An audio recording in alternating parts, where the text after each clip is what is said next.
So, Mami Lola, mag-vlog ako. May tatanong ako sa'yo. Siyempre, sasagutin mo lahat yun. Okay. Tapos, hindi mo kailangang, hindi mo kailangang, ano tawag doon? Mag-filter ng sasabihin. Okay lang yun. So, Mami Lola, ang ganda-ganda nyo nung bata kayo. Nakita ko yung picture nyo nandun sa may Kamukha ko si Regine Velasquez. nandun sa may bahay nyo.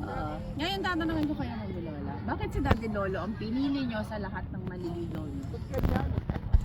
Siyempre, kailangan niya sagutin. Papanood natin. Kasi wala nung makilala ko yan. Talaga napakabait.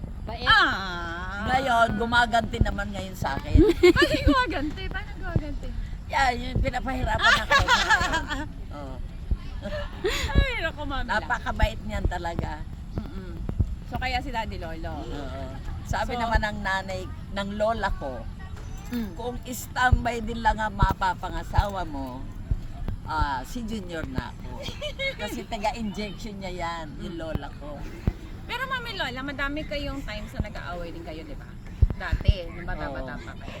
Ano yung nagpa-stay sa inyo sa relationship? Ngayon, 60 years, grabe, di ba? So, ibig sabihin, nag-boyfriend pa kayo, bago kayo naging mag-asawa, di ba? Ay, nag-married.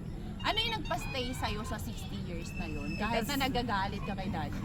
Kasi lagi nasa utak ko, family first ako. Kahit na anong Upa. Narinig nyo yun, family first. family first. Opa. Dahil ko hindi, nilayasan ko na yan. So, Mami, kahit anong problema, anong iniisip nyo pag galit na kaya kay daddy? Yung mga anak ko. Hindi, pag hindi natin iniisip yung mga anak, huwag muna yung mga anak. Ano yung iniisip nyo para mapagbigyan nyo pa rin kahit galit na kayo kay daddy?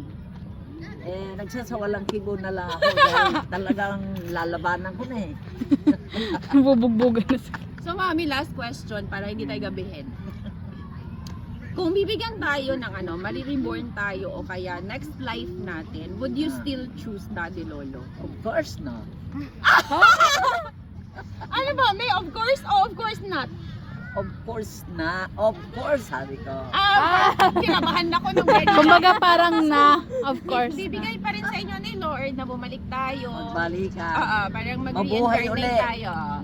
So, Daddy Lolo pa rin talaga. Pagtitisan ko na.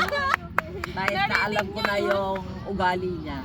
Pagtitisan. Mas makakapag-adjust ka na, Mami, di ba? Kasi syempre, alam mo na, di ba, yung ugali natin. Very good ka dyan, Mami Lola. Thank you so much, Mami. Yun lang talaga. Love namin si Mami Lola. Do you love Mami Lola? Do you love me?